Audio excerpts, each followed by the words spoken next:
part about parenting is that we get to relive these stages of development. Parents had something going on and I didn't get to breathe into the fun part or the development part. And so there's this chance to really build that foundation. How do we actually take the responsibility to make sacrifices to show up to become parents that actually have positive impacts in our children's lives? I think a lot of challenge and pain, suffering comes from the resistance to what is. I want to be cool still. I want to go do this thing and I want this and I want this. Because there was some part of me that made it satisfied or satiated earlier on in life.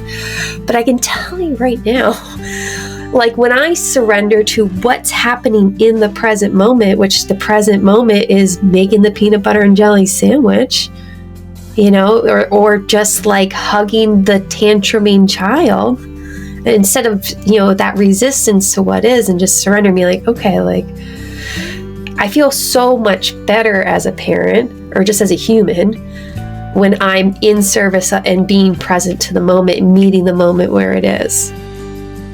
Why is parenting a spiritual practice? I feel like parenting's the ultimate spiritual pathway. I feel like there's so much richness in the opportunity. I mean, all relationships are reflection, right? To teach your kid how to move through their own challenges and work through their stuff and help them know that, and help them actually see and embody that being human is not to be perfect. Jen Riley is going to be sharing with us about the parenting journey. Bully, or, oh, my mom didn't give me enough attention. All these things have impacts on us and they get frozen in our consciousness and they create stories.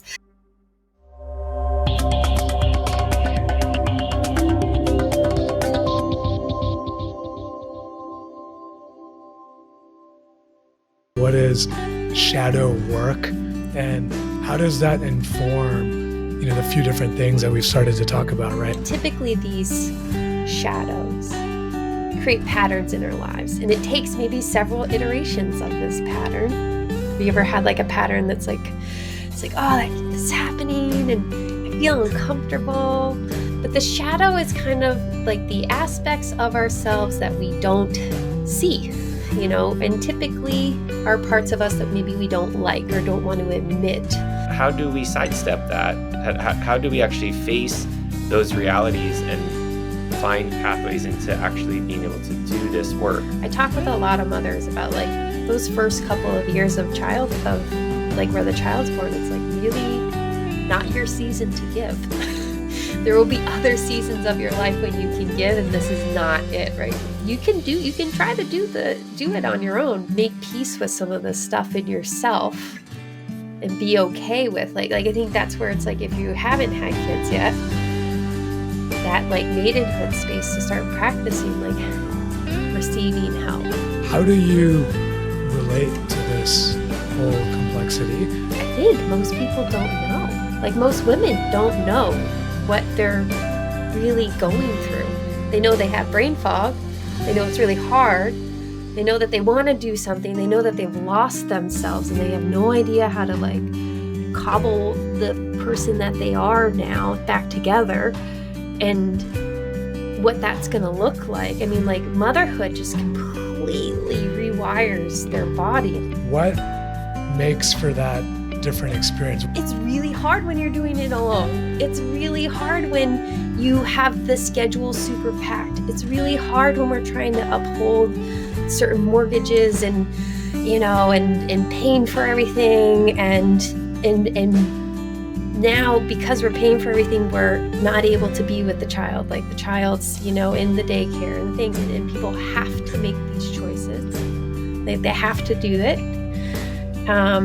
But at what cost? I remember when I became a mom, my spiritual journey was very much so awoken from having a child, but I had no clue. I had no friends that had kids, and I remember thinking oh yeah, 3 months, everybody puts their kid in daycare. The child must be ready. And the child was so fragile, so delicate.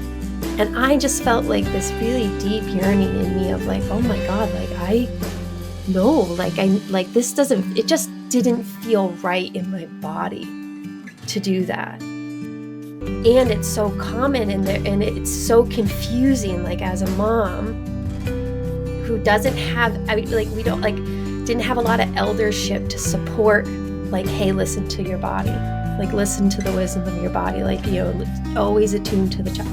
Had to kind of figure that path out on my own. And I just feel like, yeah, parenting's really, really hard when your body and the nature of raising children is going completely against what the narratives are in our culture.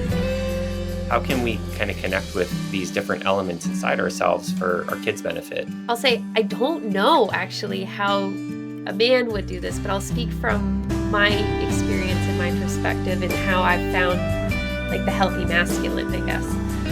And I'll just say first, it was certainly a journey because it keeps deepening, I guess, too, because playing both roles is like not my natural design. Part of this journey is like doing the best you can with what you can, when you can.